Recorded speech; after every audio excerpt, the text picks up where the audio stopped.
Hey, what's up, guys? It's Andrew Santalski. I'm back with another UFC prediction video. This time, UFC Fight Night, Cannonier versus Imavov.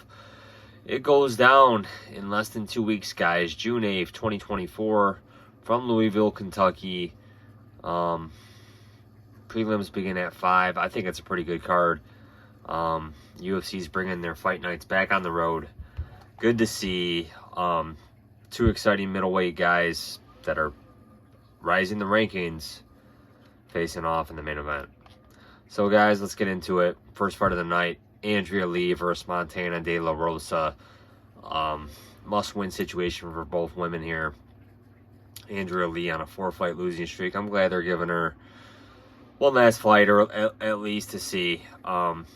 She fought Miranda Maverick hard, but I think she did lose the decision. I think she only took one round in that.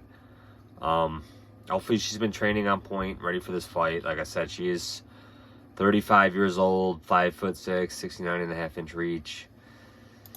And it's a flyweight fight in the women's division. Montana De La Rosa, her husband Mark, I think he's been cut for a few years now. She's on a 3-fight skid. She's 29, so she's 6 years younger. But again, lost to Aldridge, Tatiana Suarez, Macy Barber. So, I mean, all very tough women that are ranked above her. I'm going to side with Andrea Lee here. Current betting odds are minus 145 for Lee, plus 125 for De La Rosa. I'm going to side with Lee here to get it done. Daniel Marquez against John Castaneda. An exciting fight in the men's bantamweight division. I'm going to side with John Castaneda, man. He's been looking better. He was a little shaky when he first got into the UFC. 2-fight winning streak.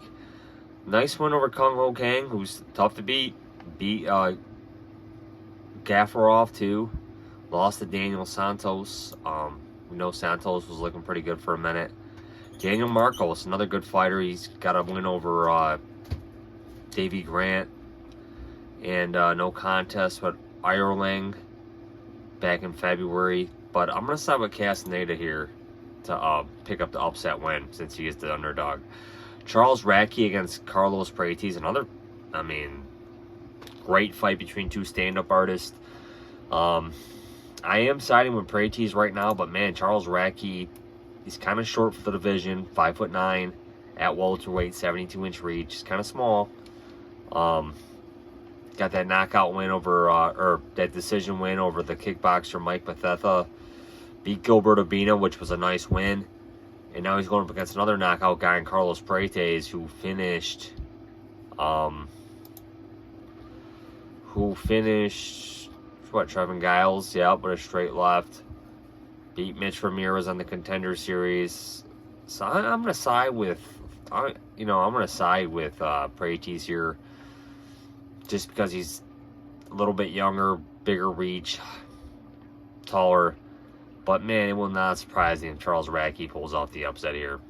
Thiago Moises against Ludovic Klein. I like Ludovic Klein here, man. This guy, he was an absolute specimen at 45. He's a specimen at 55. He's 29 years old. He absolutely destroyed AJ Cunningham in that fight. That shouldn't even have been sanctioned. Beat Ignacio Bahamondes. This guy's on a roll, man. Yeah, that Jai Herbert fight was close. Again, this is a grappler versus striker here. I mean, Moises can strike on the feet too, but he's gonna need a takedown here, man. He's gonna need to get it fast too. He beat Mitch Ramirez, but he's not gonna want to play with Ludovic Klein on the feet, man. This guy's like the Terminator. I'm gonna side with Klein here to get it done. Brad Katona against Jesse Butler. Jesse Butler, I don't think the UFC's done him any favors. He's on a 1-fight losing streak. Lost to Jim Miller in 23 seconds. So he's going up against Brad Katona, who, like I said, man, I was kind of mad when he got cut from the UFC the first time, but he worked his way back. It's on a 1-fight losing streak. Lost to Garrett Armfield. No shame in that. Garrett Armfield's a beast, man. He's really looked good. And I'm going to side with Katona here to beat Butler. Cody Stamann against Taylor Lapilus. Man, just shows you how stacked bantamweight is in the men's division. He's on a 1-fight losing streak, hasn't fought in a year. Lost to Douglas Silva de Andrade. You know how good that guy is. Taylor Lapilus, again, a guy that was formerly in the UFC, I believe. Yeah, I was kind of surprised when he first left after that Leandro Issa win. Because he looked good, man. He really looked good, and he's picked up a lot of wins on the regional scene. Came back, fought Fareed Basharat. We know how tough that is. No shame in that. I just think I think he's gonna be able to keep it standing and just kind of pick apart Cody Stamann. Lapilus has the longer reach. I'm gonna side with Lapilus here, man. But Cody Stamann, he's gonna need to mix his takedowns in, get this done. But I'm gonna side with Lapilus. Puja Tomar against Ryan Amanda. I'm going to side with Amanda here. Just more experience. Probably fought the better competition.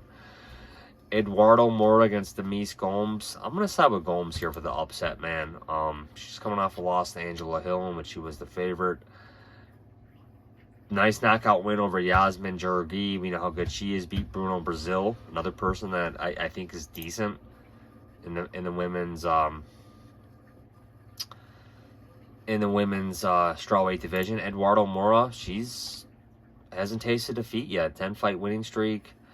Nickname is Ronda. She's coming off wins over Montserrat Ruiz, who we know doesn't really have a ground game. Fought on the Contender Series, but I'm going to side with Demise Gomes here, man. Raul Rosas Jr. against Ricky Tercios. I mean, I know there was some talk between these guys. This fight was scheduled earlier, I believe, in the year. Rosas pulled out. I'm going to side with Rosas here to get it done. I do think he is the better fighter here. Pauliano Soriano against Miguel Baeza. Again, Soriano dropping down to welterweight. Baeza, he's looked good at welterweight at times, but his chin has just not looked good. He hasn't fought in 2 years, man. 2 years. He beat Matt Brown. Yeah, that was a crazy fight, man. Man, I can't believe that was 4 years ago.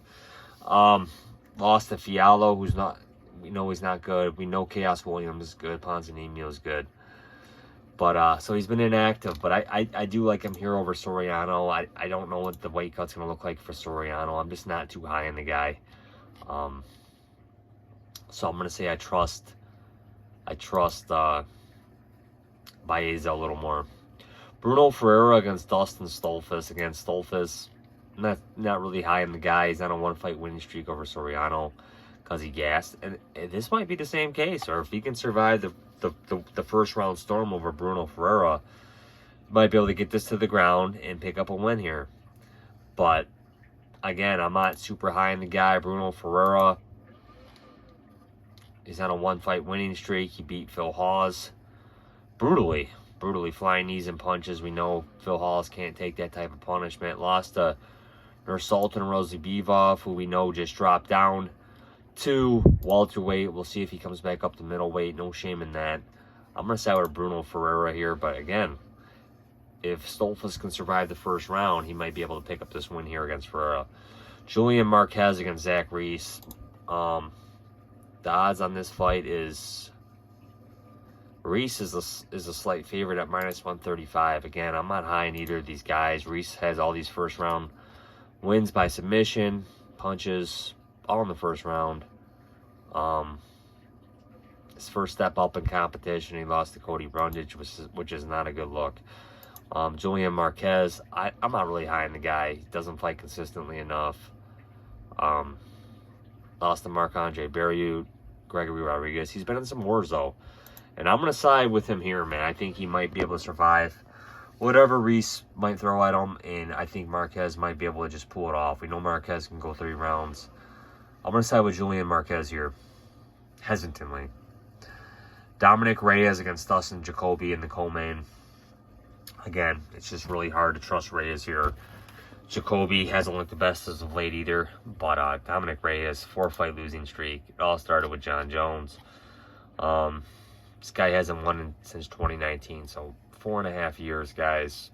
Over 4.5 years. It's sad, man. He's had some health issues. Hopefully he can get back to his former self, man. I mean, I'd love to see it personally, but again, he's coming off another long layoff, 1.5 years since Ryan Spann flatlined him. And Dustin Jacoby, we know this guy's a world-class kickboxer. 1-fight losing streak to Alonzo Menafield, which is not a good look. 1-3 in his last 4. I'm going to side with Jacoby here, but again, this should be interesting. I like the matchup. Jared Cannonier against Nasruddin Imavov. Man, Imavov speeds faster than Delice in that last fight. Very impressive what he did to Delice. Credit to Delice for surviving the storm. It was not a majority win in my opinion. He clearly beat Delice by unanimous decision in my opinion. I think it was pretty clear cut. I don't think you gave Delice maybe more than a round. And that was a guy that had a bet on Delice.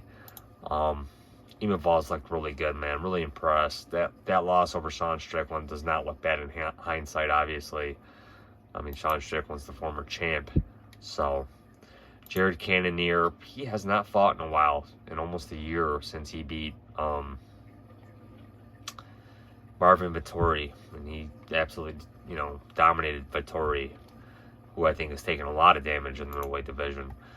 But I don't know. I'm gonna side with Cannonier, man. If you're gonna give me Cannonier at dog odds, we know how good Cannonier is. Cannonier is. He's a plus 100 dog. Again, if Imavov flips to a dog, then I'll probably bet him. But right now, my money would be on Cannonier, man. Just you're getting dog odds on the slightly better fighter, I believe. 77.5-inch reach of 75. Again, huge discrepancy in age. Cannonier is now 40. Guy used to fight at heavyweight. He's an absolute specimen at middleweight. Imavov, 28 years old, looked very impressive against Delice. This guy's making huge improvements in his game. It's just Cannonier, man. It's just, will age catch up to him? Will Father Time catch up to this guy? And we'll see, man. The UFC kind of froze him out. He was the backup fighter for that Strickland fight without Asanya, I believe. And, the UFC probably doesn't want this guy getting a rematch for the middleweight gold or a rematch without Asanya. Maybe if Adesanya loses again, then yeah, we could see him face Cannonier again. But yeah, it's interesting, man. It really is interesting. So I can't fault guys for taking either side of the fence here. Right now, I'm going to side with Cannonier just based off that he's a dog. But again, if Imavov closes as a dog, I will probably bet Imavov in this fight. But again, it should be interesting, man. Could see this definitely going 5 rounds. Right now, my lean is to Cannonier. So again, guys, my picks: Cannonier, Jacoby, Marquez, Ferreira, Baeza, Rojas Jr, Gomes, Amanda, Lapilus, Katona, Klein, Prates, Castaneda, and Lee.